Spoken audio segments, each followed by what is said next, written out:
এখানে আমাদের উত্তরখান ৪৬ নম্বর ওয়ার্ডের রাজাবাড়ি একটা এলাকা আছে, ওখানে এসটিএস আছে, ময়লা সিটি কর্পোরেশন সমস্ত ময়লা ওখানে ফেলে। তো ওখানে পাশে একটা গার্মেন্টস আছে, তারা দীর্ঘদিন এখানে আমাদের সিটি কর্পোরেশনের মানুষজনকে যারা কাজ করে কর্মচারী কর্মকর্তা ডিস্টার্ব করতেছে, ওখানে ময়লা ফেলতে দিবে না। এলাকার কিছু বহিরাগত আওয়ামী সন্ত্রাসীদের নিয়ে আমাদের এই সিটি কর্পোরেশনের কর্মীদেরকে মারধর করে। এলাকার লোকজন যদি মুখ খোলে তারা তাদের বিরুদ্ধে ব্যবস্থা নেয়, তারা তাদের মারধর করে। তা আজকে সকালবেলা হঠাৎ করে আমরা খবর পেলাম, আমাদের ডিএনসিসির উত্তরের প্রশাসক সাহেব আমাকে ফোন দিলেন যে জাহাঙ্গীর উনি আমার বন্ধু, যে ওখানে আমাদের সিটি কর্পোরেশনের মানুষজনকে মারধর করে ওদেরকে একদম যা ইচ্ছা তাই করে ফেলছে। তখন ওনারা আবার কমিশনারকে ফোন দিয়েছে, তখন আমরা ওখানে গেলাম। যাওয়ার পরে আমরা পরিস্থিতিটা জানতে যাওয়ার পরে আমরা দেখি তারা সেই অ্যাগ্রেসিভ, তারা বিভিন্ন জায়গা থেকে সন্ত্রাসী নিয়ে সেখানে সেই একই ধারায় আছে। সেখানে আমাদের সাথে যে লোকজন গিয়েছে সেখানে তাদের এমন একটা অবস্থা যে তারা এখানেও হামলা করবে। যাই হোক, তারপর আমরা এটা নিবৃত্ত করে আমরা মোটামুটি ওদেরকে, ওরা দৌড়ে পরে ইয়েতে ঢুকে গেছে, ওরা গার্মেন্টসে ঢুকে গেছে, পুলিশ ওদেরকে গেট ব্লক করে দিছে, গার্মেন্টসে ঢুকে গেছে। আমরা আমাদের নেতাকর্মীদেরকে বা আমরা যেহেতু যাবো সেখানে এবং পরিচ্ছন্ন কর্মীদেরকে আমরা দেখে ওরা ওখানে মিছিল করতেছিল যে ওদের এই ঘটনার বিচার চায়। তা আমরা সেদিকে তাদের নিবৃত্ত করে আমরা সেখান থেকে চলে এসেছি। এখানে রুগী আছে, রুগী দেখার জন্য। তো বাই দিস টাইম তাদের যারা মারামারি করছে সেখান থেকে হয়তো পুলিশ বোধহয় ওদের কয়েকজন ধরেছে। তো এখন ব্যাপার হলো যে কেউ তো আইনের ঊর্ধ্বে না।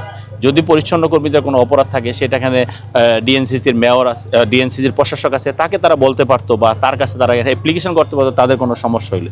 সেই সমস্যা সমাধান না করে তারা নিজেরা গায়ের জোরে ওই এলাকাটা একটা রামরাজত্ব কায়েম করেছে। আমরা অবশ্যই মনে করি যে রামরাজত্ব কায়েম করে কেউ টিকে থাকতে পারবে না। আইন আছে সবার জন্য, আপনার জন্য আইন আছে, আমার জন্য আইন আছে। যদি যে আইনের চোখে যে অপরাধী তার বিরুদ্ধে শাস্তিমূলক ব্যবস্থা নিতে হবে। এই যে আজকে যে গরিব মানুষগুলো আহত হয়েছে, এখানে যে একটা মানুষ মারা যেত কি হতো। তো এরকম অনেকজন এখানে আহত হয়েছে, সে রোগীগুলো দেখতে আসলাম। আমরা চাই যে দেশে আইনের শাসন আছে, যখন যেখানে যা হবে মব কালচার থেকে বেরোয় এসে বা গায়ের জোরে কিছু করতে পারো না, যেটা ফেসিবাদী আমলে ছিল। এবং আমরা এটাও শুনেছি যে গার্মেন্টসের যে মালিক তারা সেই ফেসিবাদ আমল থেকে তারা সেখানে দখলদারিত্বের ভিতরে আছে এবং এখনও এলাকার মানুষের জায়গা জমি দখল করে সেখানে রামরাজত্ব কায়েম করছে। আমাদের বক্তব্য একটাই যে হাসিনা পালিয়ে গেছে, ফেসিবাদরা পালিয়ে গেছে, তাদের দোসররা কোনোভাবে এখানে সেভাবে টিকে থাকতে পারবে না। এখন আইনের শাসন চলছে, নির্বাচিত প্রতিনিধিরা এখানে দেশের শাসনভার গ্রহণ করেছে। এখানে জনকল্যাণে, জনগণের কল্যাণে যখন যেটা করা দরকার সরকার এবং আইন শৃঙ্খলা রক্ষকের বাহিনী অবশ্যই সেটা করবে। কোনো জায়গায় গায়ের জোরে কিছু করা যাবে না, এটি হলো বক্তব্য। এর আগে তারা বিভিন্ন সময় থ্রেট করে আসছে। গতকালকে আমাকে এখানকার যে জোনাল যে অফিসার আছে তিনি আমাকে ফোন করেছেন যে স্যার ওরা রেগুলার আমাদেরকে হুমকি দিচ্ছে, আমাদের গাড়ি ভেঙে ফেলবে, আমাদের গাড়ি জ্বালিয়ে দিবে, আমাদের কর্মীদেরকে ওখানে ময়লা ফেলতে দেয় না।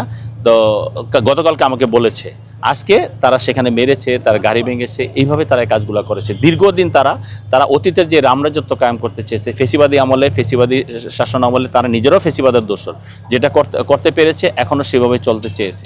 কিন্তু আমি মনে করি একটি নির্বাচিত সরকার আছে, দেশে আইনের শাসন আছে, আইনের শাসনের কারণে ফেসিবাদ আমলে যা করেছে সেভাবে করে কেউ টিকতে পারবে না। এখানে যে অপরাধী তাকে আইনের আওতায় আসতে হবে। আজকে যারা এই গরিব মানুষগুলো মার খেয়েছে, আপনি দেখছেন কি মুমূর্ষু অবস্থা, আমরা মনে করি তাদের পরপর বিচার হইতে হবে এবং তাদের পরপর ক্ষতিপূরণ আদায় করতে হবে।